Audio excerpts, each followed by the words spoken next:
Hey, this is John LaRosa here with you from PHA Realty. I wanted to show you guys how to use the search tool today. There's a lot of options on the website, and there's a lot of ways to get to the search. The easiest and most prevalent is in the quick search tool at the very top of every page on the website. You can start by searching a specific city, street name, neighborhood. You can actually do a full address as well, but you do have to select a region. If you try not to select a region, you won't be allowed to progress. So you have to choose an area from the region. Looking for Burbank, so I'm going to go for Greater Los Angeles, click search, and now my search will load. And you see I can start searching in Los Angeles. I can continue to refine and change the search from here. Another way to get to the search tool is to go to the search bar, you click search listings, and then you have to choose your area that you're going to start your search in. This time, let's go to Oakland, and you can search through this method as well. You're also going to find search results and search tools on any pages that have listings on them at all. So here you see, I'll go to specific community, scroll down to the listings here. Here you see search results. I can start a search here.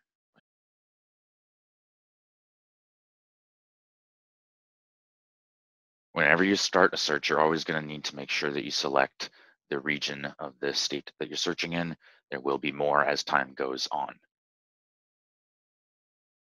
Here I'm going to select the Sacramento area.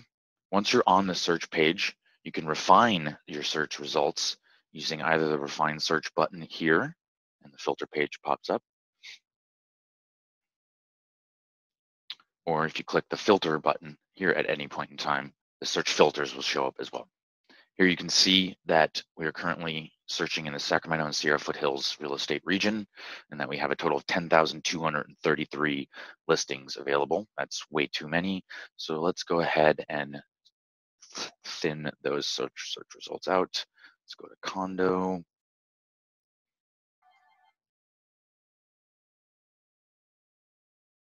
Here we go. Okay, that got us down to 11. That seems like a pretty good number.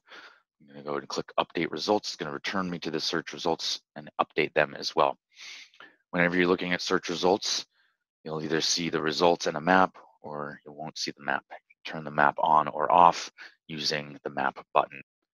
The first set of results that you see are going to be the first 12 results sorted in whatever method that you have selected to sort and viewed either in a grid or in a list format.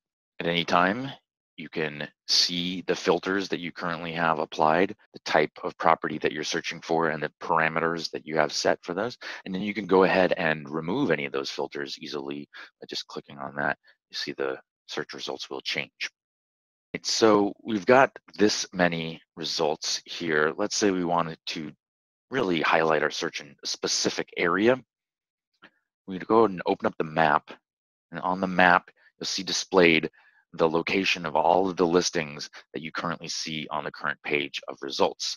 When you change the page of results to the next page, the next set of results, you will also see those results show up in their different locations on the map.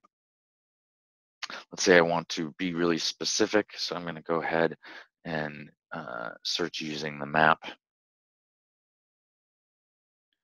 I'm going to go ahead, draw a radius, and there's nothing has changed yet. Once I click this search icon, then I'll go ahead and rerun the search, and now you'll see that the results have been whittled down to 30 results, and they are all within the radius that we are now looking at. You can do the exact same thing using the polygon tool, drawing a more complex shape. And you can also use the search in bounds feature.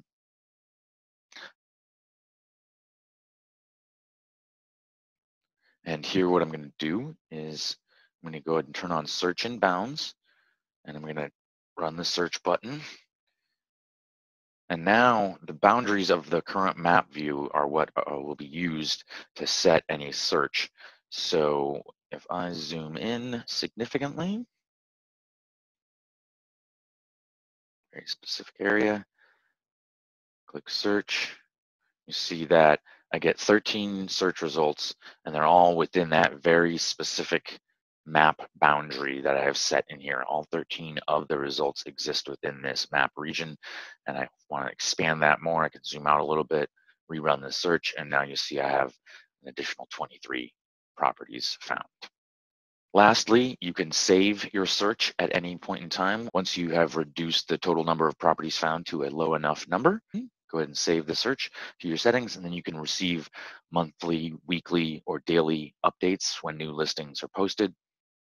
And you can also return to the search results anytime you visit the website without having to re-enter all of your search parameters. So to recap, you use the map button here to turn on or off the map. You can change the views that you see your listing results listed in, change the order in which this list is sorted. You can refine your search results by clicking Refine Search or the filter button here at the top. Anytime you make changes, make sure you click the Update Results button to make those changes permanent.